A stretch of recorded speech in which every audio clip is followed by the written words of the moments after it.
I see that some people are still coming in, so we'll give it a couple of minutes.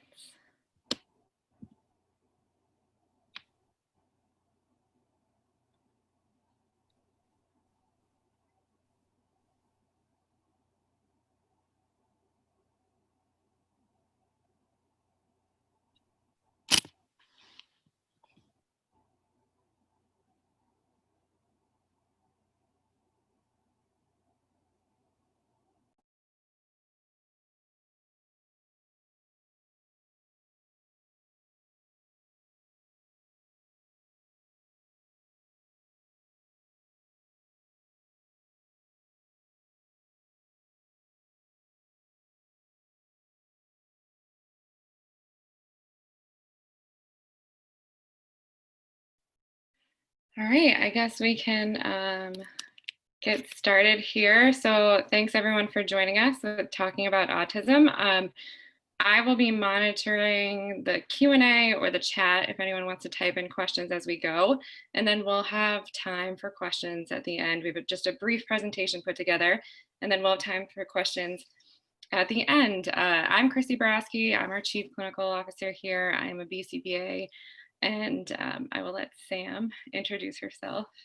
Hi, I am Sam Meints. I'm a clinical psychologist, and I work at Bierman doing diagnostic assessments and working primarily with families of our kiddos.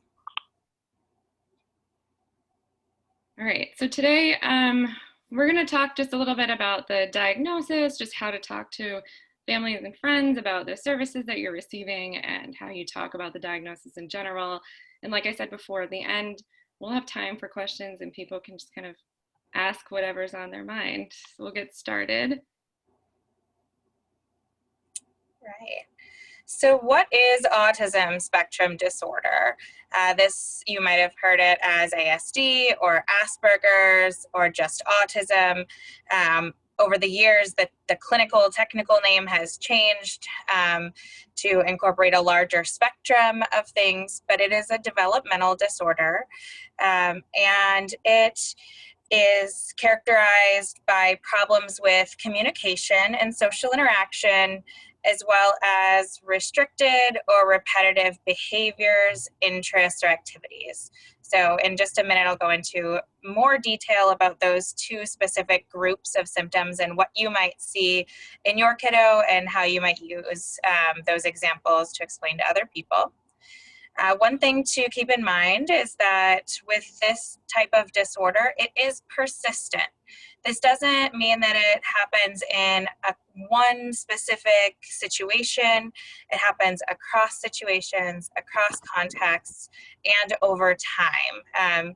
Your child will not grow out of it. That's often a common question by family and friends. It's not something that just magically goes away. And the one thing that we know is that it's also present during early development. So you're going to see this early on in a kiddo's life as soon as they start to lag behind their peers in these areas of communication and social interaction. So the first set of symptoms, or cluster, if you will, is about communication and social interaction. And as I mentioned, autism is a spectrum. And this is really important because not all kids will have all of these symptoms. And even if they do have these types of symptoms, it's going to look different across kids.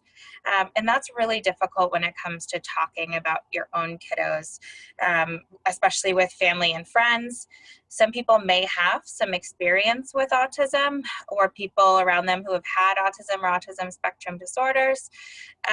But the important part to remember here is that not every kid is the same. And so what we see as common characteristics are, particularly in older kids, a lack of that back and forth conversation that you might find appropriate.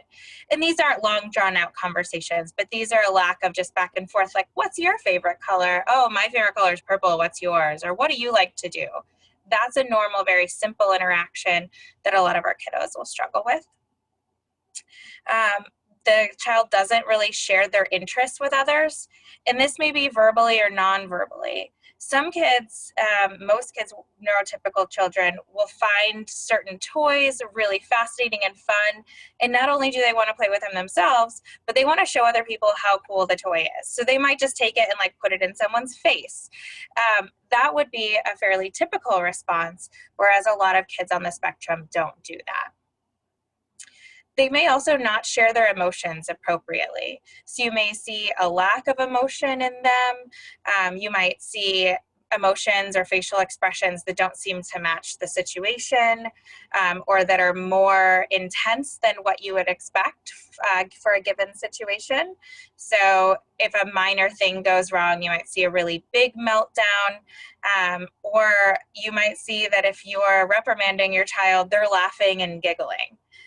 Those are some typical experiences. Poor eye contact. This is true for most children on the spectrum.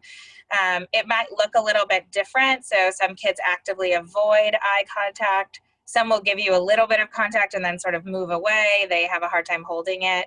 And others may use it really inconsistently, or not in the way that we would as adults might use it to start interactions or maintain interactions. We see lack of use of gestures. So maybe poor pointing, maybe they're reaching with their whole hand, or they don't reach at all, or maybe they use your hand, like you're the tool for them to get what it is that they want. They may not nod their head or shake their head, any of those usual nonverbal gestures that people make when they're conversing. Their play skills might look a little strange. They may not have those interactive and imaginative play skills, pretending things are something else, or like, oh, we're going to pretend to feed the baby now, or any of those types of imaginary play. And we might see a lack of interest in peers. So this could be that they just watch from afar. This could be that they have no interest at all in peers and don't even notice that they're there. Or it could be that they actively avoid peers.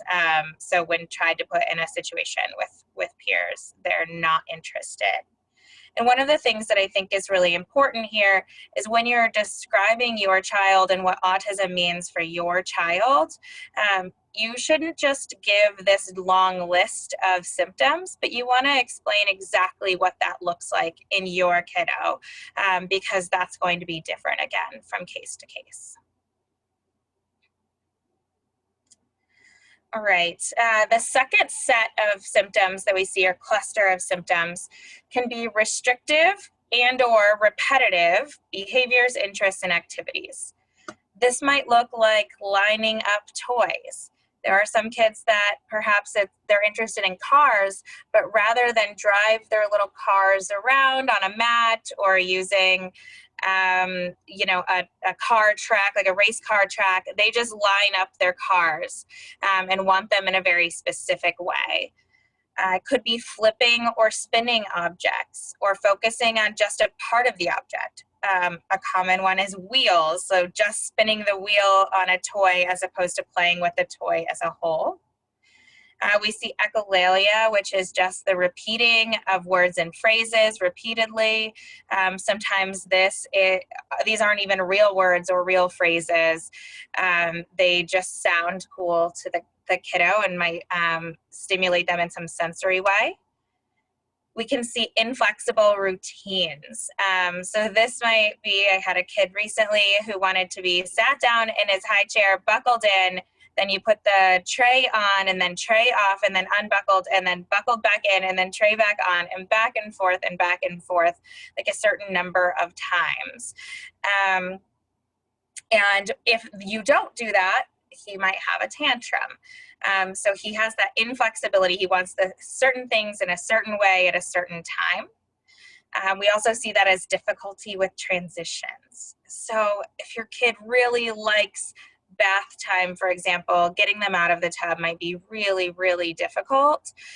Same thing with transitions to eating or from one activity to another. Some kids also require the same route, the same foods, the same play routines. So kids learn their way home from school, for example. And if you have to take a detour because you need to pick something up at the pharmacy, the child might have a nasty tantrum or behavior because they don't understand why we're going home a different way than what we do every other day. Similarly, that rigidity about eating the same things every day. This is what we have for breakfast, this is what we have for lunch, and this is what we have for dinner. Also, the way you play with things. So if you normally go around the racetrack in a clockwise fashion, but today you're going to go counterclockwise, the child might be frustrated with that. Or if you normally have the prince, in the little princess castle coming up the stairs, but this time you have the prince upstairs and the princess coming up the stairs. Any of those changes can be frustrating to some kids. We see a lot of scripting now that kids, particularly during COVID, have a little bit more access to screen time than they otherwise might. You might see even more of this. They're watching the same cartoons, the same shows, the same movies, perhaps even the same clips of those shows or cartoons or movies. And then you hear them repeat those same things over and over. Similarly, that may be how they interact with other people or play. Like anytime they see someone, they might say, "Hi, my name is Sam. Like, what do you like to do?" No matter what the situation is, right? So that's a script that they've learned. They might be sensitive to sensory input. So this means they may not like loud sounds, certain textures, certain tastes or smells. And this might be, you might see this result in tantrums, but we also see this result in other things like gagging or frustration around food and unwillingness to eat.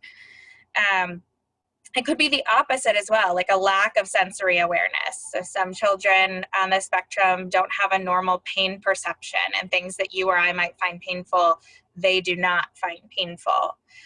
They also may be interested in sensory aspects of the environment. So are there shining lights or shadows? Are there interesting textures that they can seek out? So we see some kids as more sensory seeking. Right. Chrissy, if you want to grab this one. When Sam and I were talking about this, we thought one of the things that probably typically comes up for parents is just the question of like, what are you doing for your child, or what services does your child receive? So and it typically tends to be a combination of services. So they might be receiving ABA along with speech, occupational therapy, physical therapy. And a lot of times I think it's very hard for parents to explain like what each service does.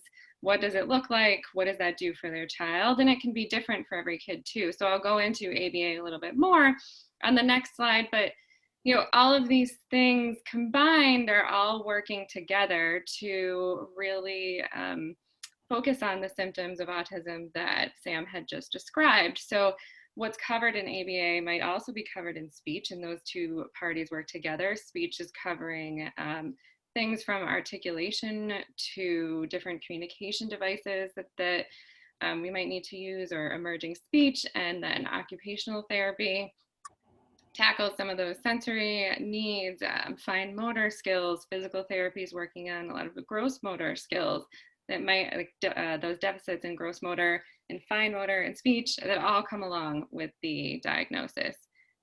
And then in ABA, I think that a lot of times there's a misconception or perception of what ABA is, and it's very hard for people to explain, like, what does that service look like for your kid, or what are they working on there? How is that different than a school? How is it different than other services they might be receiving? Why are you going to do ABA? Sometimes there's some like really poor videos of ABA on the internet if someone researches it. And sometimes it's even hard for people who work in the field to describe like what it is, what we're working on, and what we're doing, because we do so many things. But the main thing to think about here, if somebody's asking you like, how does ABA work? What is it doing? It's evidence-based. So it's based in scientific knowledge. The effectiveness has been demonstrated across multiple studies. It is the #1 evidence-based treatment for autism. And what does it do? So it increases language and communication skills. We're working a lot on anything from trying to get those first sounds that kids are making all the way up to more complex sentences and social skills, finding different modes of communication, so working collaboratively with SLPs a lot of times, and looking at like, can they sign? Can they use pictures? Do we need a more high-tech communication device? How do we get those first sounds out? And then it can improve attention, focus, social skills, memory, academics. ABA really can encompass a lot of things, and ABA isn't just used for autism. So you see it in the sports world these days a little bit. ABA is used in geriatrics, in maybe ADD, and other skill deficit areas. So it's not just used for autism. And then it decreases problem behaviors too. So we're working on a combination of all of those challenging behaviors that are occurring, trying to decrease those and teach new skills that they can use in place of those behaviors. A lot of times you hear people talk about the ABCs of behavior. So that is looking at the antecedents, behavior, and consequences. So we always want to find out the function, like why is someone engaging in this behavior? We're never going to say, you know, they're engaging in this behavior because they have autism. We want to see why. There's usually a reason, right? Is it because they can't communicate? Is it because they're trying to get some of their needs met and they don't have a way to do that? So we'll look at what happens before a behavior, describe what that behavior looks like when it does happen, and then look at the consequences, what happens after the behavior, and how can we change those things to make sure that we are treating the behavior from its function, that we can make sure that we're making a meaningful difference in someone's life. And then you hear a lot about positive reinforcement. So sometimes we think of this maybe as like a reward, and we want to do that as soon as a behavior that we want to see occur. We want to do it right after that so that the behavior will occur again in the future. So we try to use a lot of positives in our interventions, and you hear positive reinforcement. It just means that we're trying to say, show this is the behavior we want to see, and we want you to do it again. I saw a question pop in here.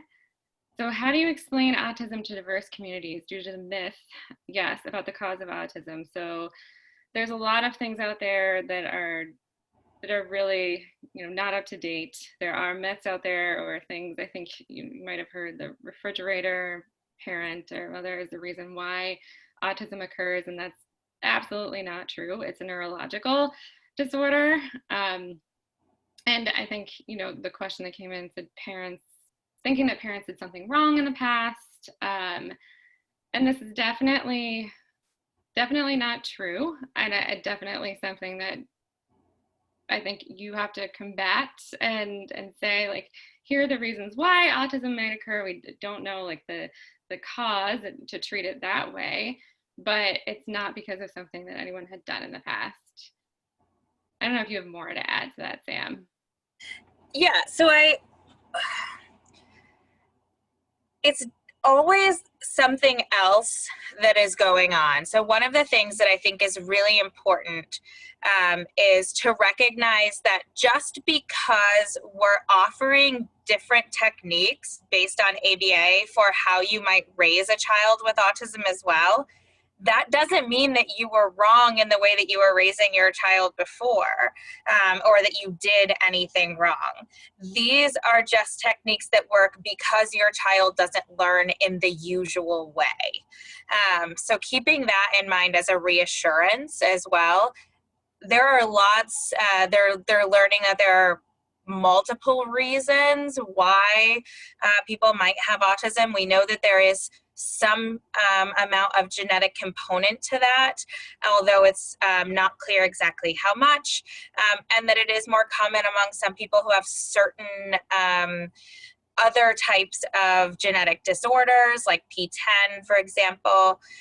We also know that it's more common in males than it is in females, right? So that has nothing to do with how you raise your children differently. It's just more common in that way. So again, just reminding other people as well as yourself that this is not something that you did, but that now there may be a new set of tools that you need at your disposal to help you throughout your parenting. And then we had another question come in asking about defending or justifying ABA therapy to others because sometimes it can be seen as abrasive, which is which is very true, and I think very unfortunate. ABA has a bad rep sometimes, and even doctors might say, oh, don't do ABA, do this, because they are not familiar with ABA.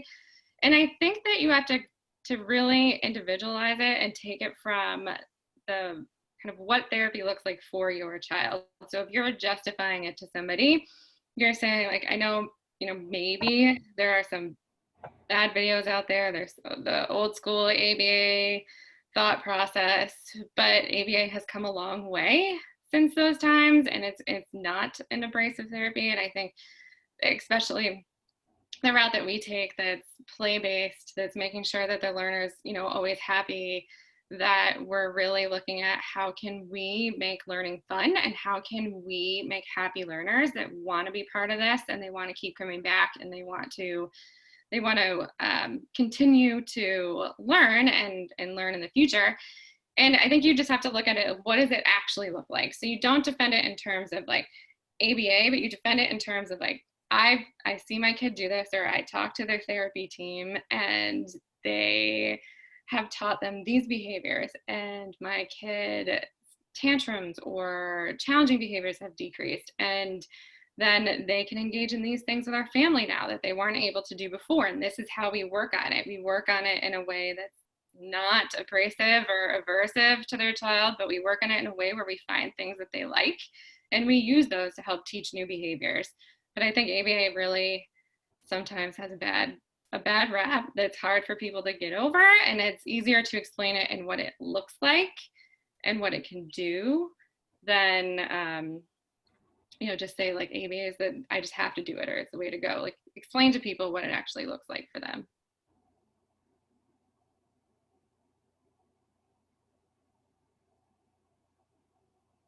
So Sam and I were talking about this part a little bit. I think sometimes, and Sam, you can add to this when I'm done.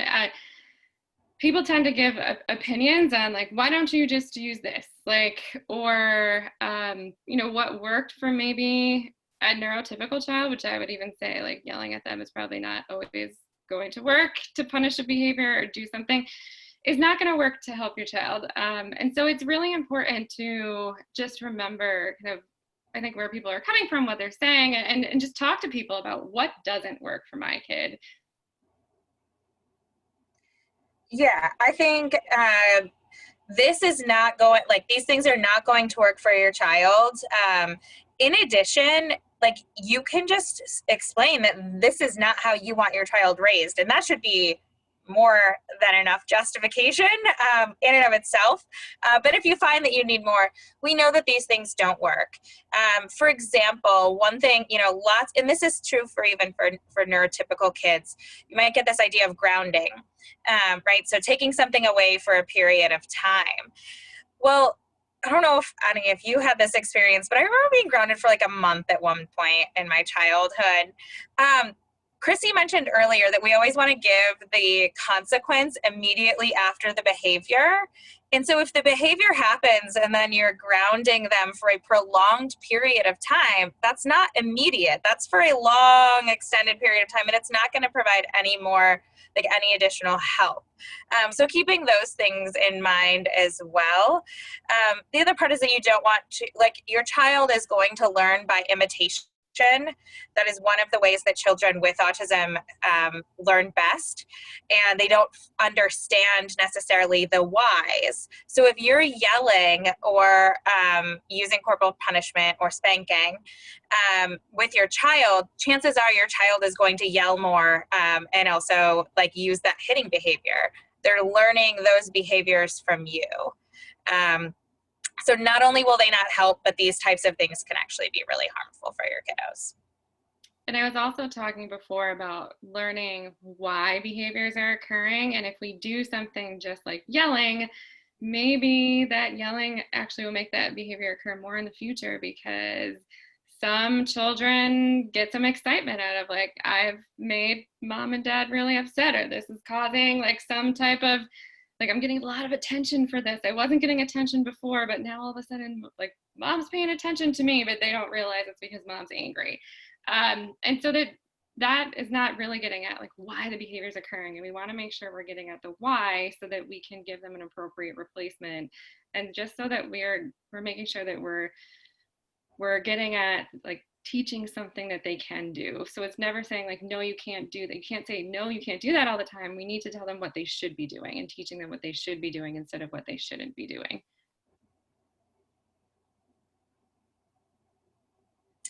So how do you engage your friends and family in helping you in being more interactive with your child and with your immediate family? First of all, encourage them to take your lead. Show them how you want them to interact with your child. And the same way that Chrissy just said, we want to give the child the replacement behaviors, like what they can do and not just what they can't. You want the same thing for your family and friends. Don't just say, don't yell at them. Instead say, here, you can give that, like, if they bite you, don't just like yell at them for biting you, but instead give them this chewy toy where they can bite appropriately on this thing. So help them know what they're allowed to do. Encourage them to play with your kids. It can be really uncomfortable, I guess, if you don't know how to play with a child because you don't know what he likes or doesn't like. But tell them what your kiddo likes to play with. What are his favorite toys? Or does he really like movement activities like jumps and bouncing and spinning and tickles? Whatever those things are, get your family and friends to engage with your child in their domain and the thing that they enjoy, and they're both going to get more out of that. Your child will then find that person like more fun, they'll want to be around them more, and then you'll end up seeing more interaction and everybody will enjoy that more. One thing to do, especially for children who have limited vocal abilities, is encouraging your friends and family to sort of narrate their play with their kid. So, oh, look, the princess is walking up the stairs. Oh, we're getting in the car now. Every time that you're narrating what's going on for your kiddos, you're teaching them language. You're continuing to give them examples of appropriate use of language. So encouraging others to do the same. A lot of times other people don't know what to say, and they might just say like, oh, hi, oh, look at you, hi. And they just keep saying hi over and over again. So this gives them something else to say. You can share the short-term goals that you and your ABA team have come up with. This might be really helpful, again, in specifying what it is about ABA that is important to you, why you're using it, and like what it is that you're trying to get out of it. One thing that happens a lot is that people don't understand certain behaviors that may be age appropriate that your child is not engaging in. Perhaps eating with silverware appropriately, or even sitting at the table to eat. Perhaps they're not potty trained yet, or they need some additional help sleeping, or they're still co-sleeping. Those things are really difficult conversations to have with family and friends. And so if you can instead shift to the things that you're currently working on, that those are certainly goals down the road, but right now these are the most important things, and you've come up with these goals with your team that can help at least push that conversation off into the future a bit. Yeah, and I think I can add to that too. I think when you start to share your short-term goals and you're really looking at like, this is the thing that we're targeting right now, when they meet that goal, then you can share that moment with them too. And oftentimes other people don't realize how big a small moment can be for you and your family. And it's important that if you share them, then you can share the wins with them too, and have people who can really be a part of like the small wins that you're getting every day. It's a great example. Also focusing on the present. So oftentimes family and friends will ask you, well, what does this look like in 5 years or 10 years or in 15 years? And in my work with families, you're all already thinking that. Every single one of you, I'm sure, has already had that thought process. The same way that we will encourage you to stay present right now, well, being mindful of the future and recognizing that there may be some planning that needs to happen, trying to focus just on the now well, again, these are our short-term goals, 6 months to a year. Here's what we're looking at and what we're hoping for, and saying, we don't know what tomorrow brings, and we'll get there at some point. But right now, we're just focusing on these present moments. As I mentioned, sharing your child's interests so that that person can get involved. If they don't know what your child likes, maybe they don't know the appropriate gifts to bring. If they don't know that your child doesn't like loud noises, most young children, for example, love like musical toys. But if your child is sensitive to noises, maybe they don't like that. So helping them to, be more thoughtful about your children.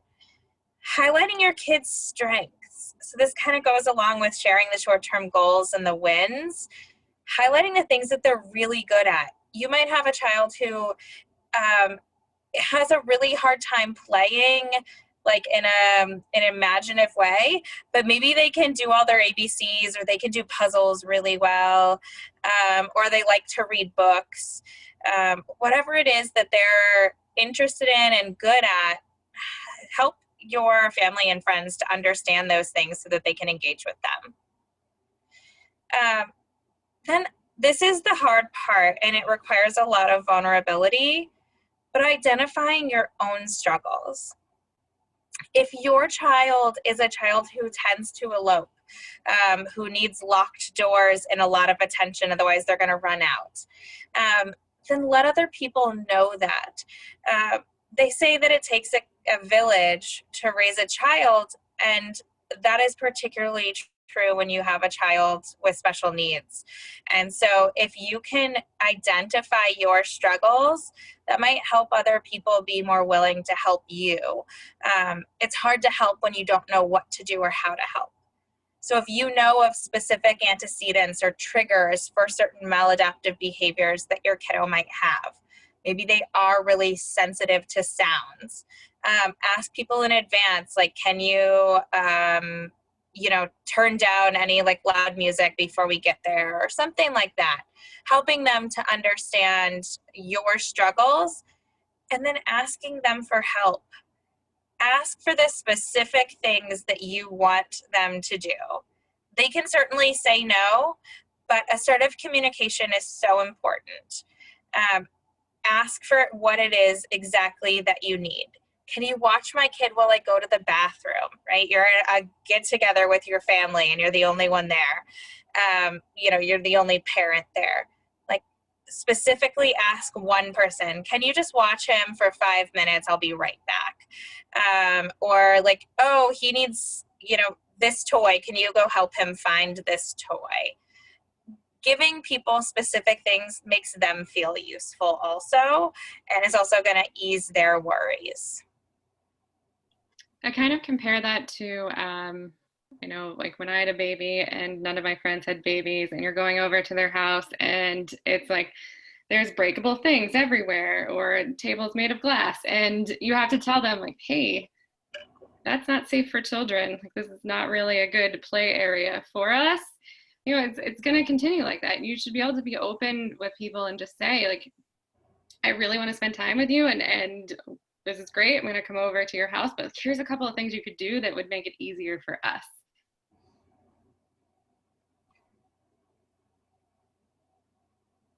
All right, now we're just open for any specific questions that people have or want to chat about more. The other thing I did want to mention is that prior to this webinar, we got a question kind of about planning for the future and what do you do when people ask you that? And we are planning a potential follow-up webinar on transition planning, so how to think about what the future looks like, and we'll be getting that information out to everyone soon.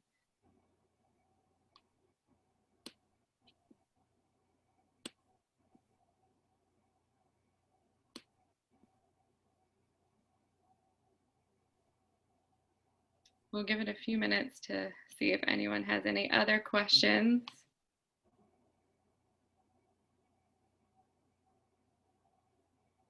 Okay, how to address family denial.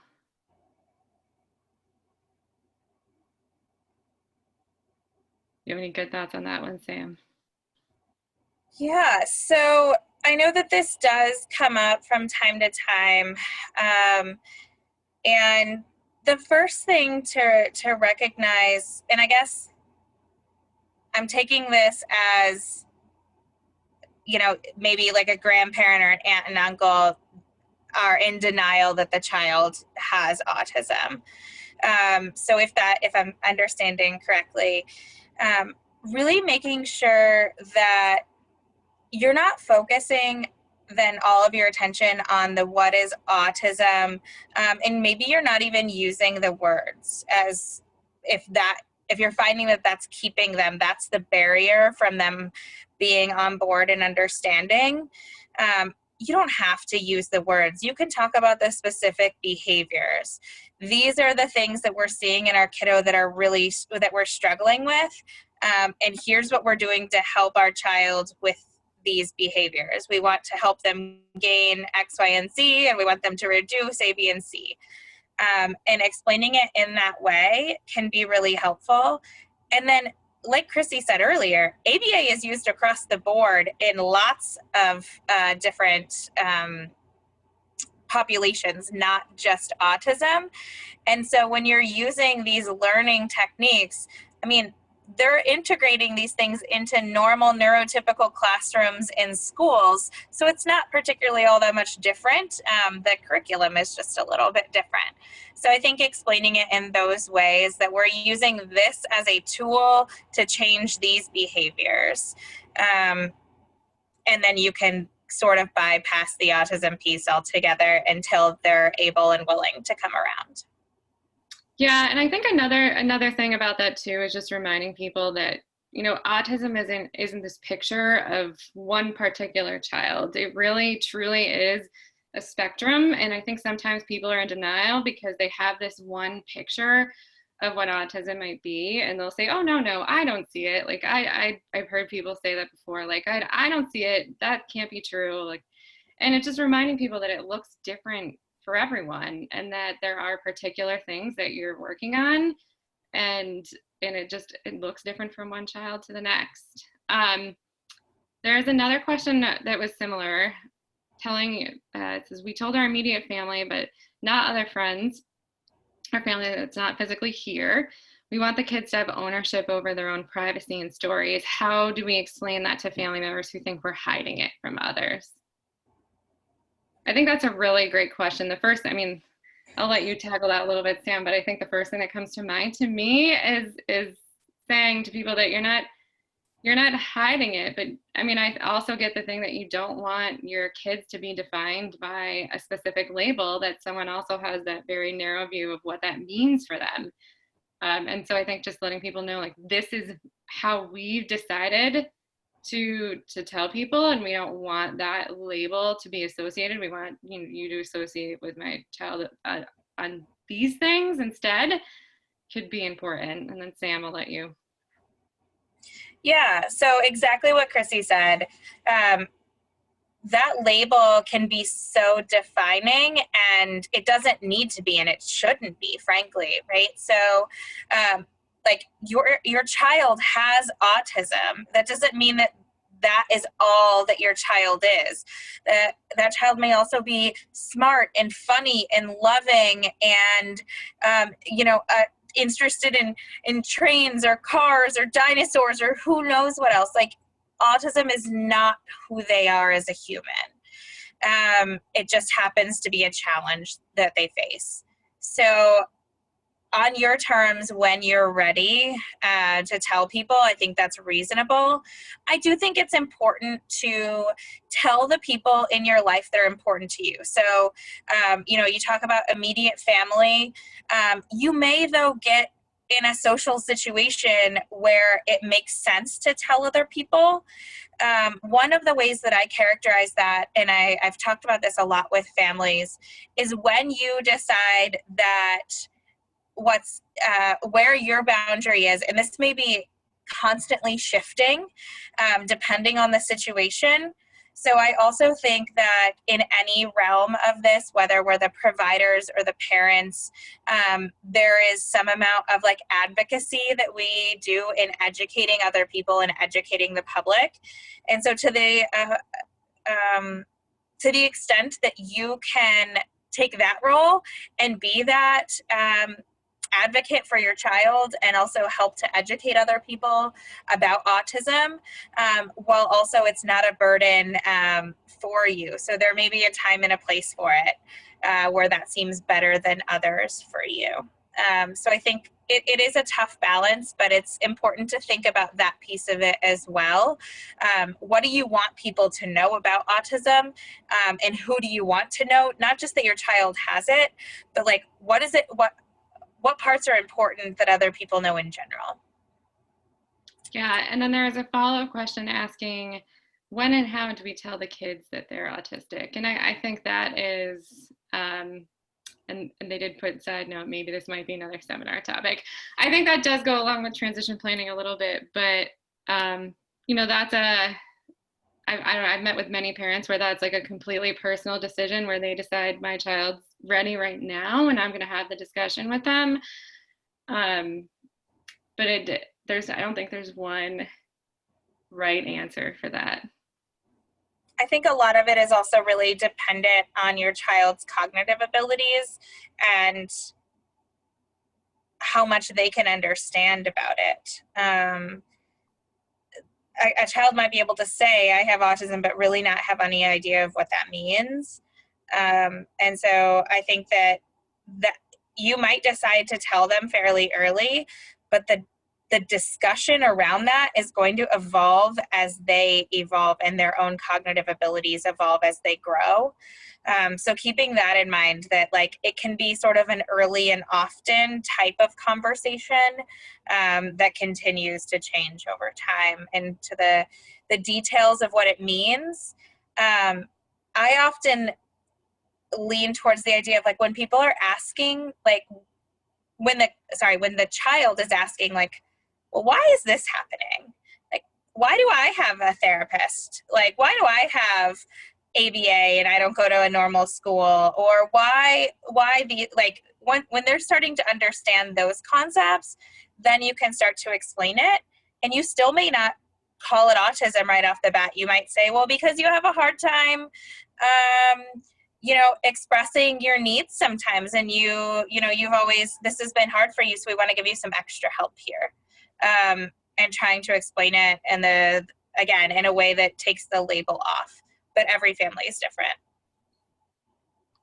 And I have had some, I would say, like very great conversations with kids in the past who were like, oh yeah, I'm really good at that, and my mom says it's because of my autism. And like, you spin it another way and you talk about like what makes them unique and their strengths with it. And it's been like really great to talk with kids about that when they're talking about their own diagnosis.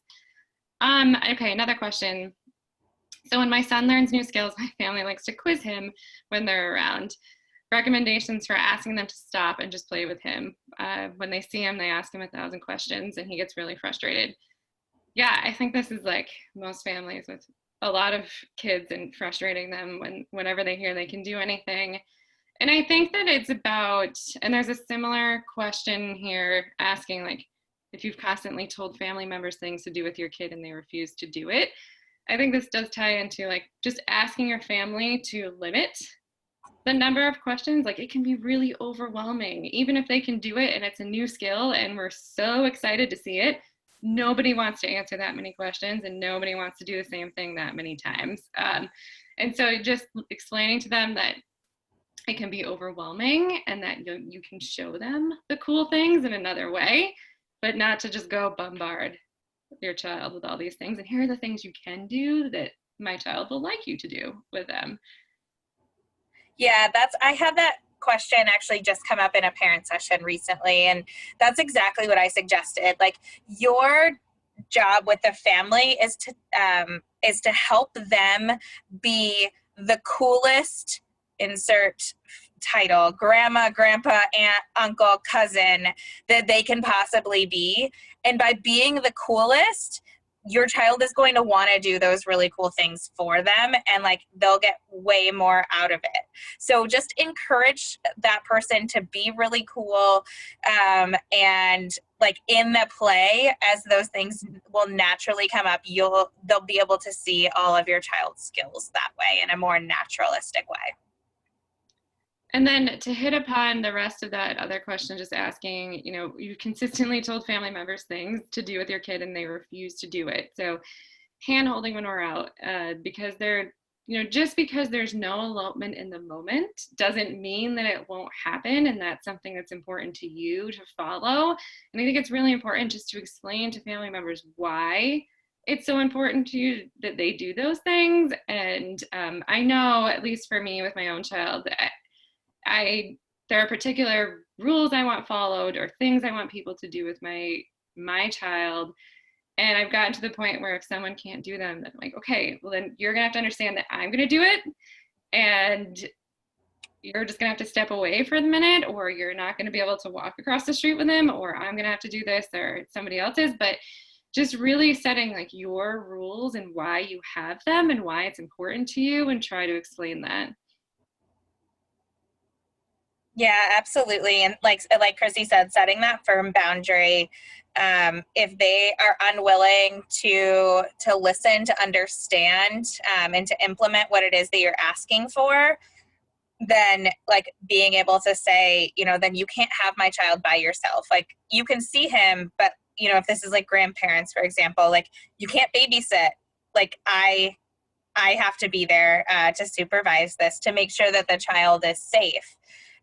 And similar to how I explained it earlier, I think a lot of parents in particular, or so grandparents, were like, well, we did it this way and you turned out just fine. That is like, I can just hear it. I can hear my own parents saying it right now. So you're right. It is. They did it and it was just fine. And you did turn out just fine. However, your child has different needs. And so that is the piece that I think you have to stress. And that there's going to be a day where, like, hopefully they won't need a handheld while they're in the store, but right now they do. And then what about when friends and family see your child as normal to the degree that they refuse to see the impact of autism on your life? And I think that that's unfortunate that people can't kind of meet you at your level, but I think that that's also something that happens frequently. And it happens with any type of parenting, whether it's kids with special needs or without special needs. I think it's hard for other people to see the degree to which something does impact your life, and whether it be the fact that you're running around to multiple therapies or coordinating multiple doctor's appointments or trying to understand all of the lingo that's being thrown at you, or different things that your kid's working on, or what the next best choice might be for them. I think that it just sometimes might come down to sitting down with someone and like really running them through what it looks like for you. Like, what does that look like for you, and how does that impact your life, and what you need from the other person to really understand you? I think that's the biggest part is, and we do this again, whether or not we have children with autism or children or anything, in any situation, we have those people who don't always understand what we need in that moment. Perhaps we just need somebody to listen, or perhaps we need somebody to say, hey, like, can I come over and help you? Do you need like something more physical from me? Or like, do you just need me to take you out? Or do you need a babysitter so that we could go out to get whatever that is? Ask for what you need. And an easy way of doing that is at the beginning of the conversation. So you call, your sister and you're like, I am just having a really rough day. I just need you to listen for a minute and then explain what happened. Like, I don't need any solutions, right? Because that's always the other part, is people often provide you with a lot of options of things that you could possibly do. And you know what to do.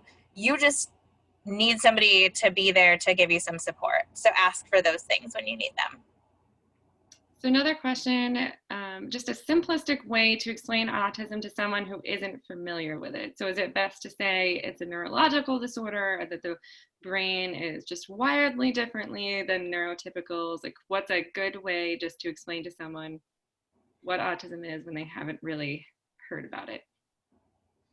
Yeah, I think either of those work really well.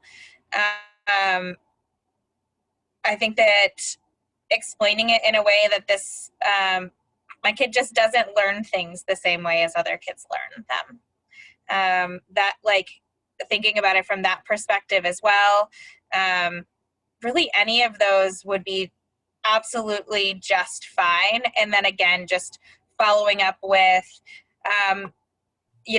it's wired differently, and in my kiddo, you might see him bang his head. He has a hard time asking for the things he needs, and he doesn't always play the way a normal kiddo would play, or he likes to keep to himself, or something like that, giving those more specific details about your child.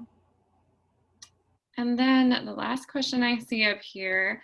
So how do you respond to people who ask what's wrong with her or him in public without anger? So this goes right back to that idea of how much of an advocate you can be in that moment. So if you're really struggling, right, your child is tantruming in the middle of the store, and there is no way that you have the time or mental capacity to explain to that person, you might just say he's having a bad day. Or you can say he has autism, if you're comfortable with that. If you have more opportunity, you might say it more in the way of, like, yeah, this is, he has autism. Sometimes these things happen when, and then give the example of whatever it is that came first, whatever that antecedent was. So sometimes this happens when he sees something that he really wants and he doesn't know how to ask me for it. So he's tantruming because somewhere in the store he saw something he wanted and realizes we're leaving without it. And he doesn't understand why. So you can be that advocate to explain what autism is, and also to show, like, how you can and should take your children out into public and allow them to have some, fairly normal experiences in that way, COVID aside, of course. But I think those are opportunities for all of us to be advocates to the general public. And unfortunately, I think that there's just so many people that are not educated in this area, really genuinely have no idea what could be happening, and they probably don't realize just how incredibly rude they're being when asking these questions, or how it impacts you. But like Sam said, I think sometimes it can be a really great way to advocate and just teach people a little bit more. And a long time ago in the past, I worked with this family that actually made little cards that said, like, my child has autism. If you want to learn more about it, like, go here, and like business cards, and would carry it. And if someone asked them a question, they would just hand them the card and be done with it and be like, you can go learn more, but I'm just don't have time to deal with you right now. I'm dealing with my own child, but you can take this card and learn more, and it explains more. I think different people find different ways to answer those things, but I think it's something that's probably happens to people a lot. And so it's just thinking of how you want to respond and what would work best for you. I think that is all of our questions. Indeed.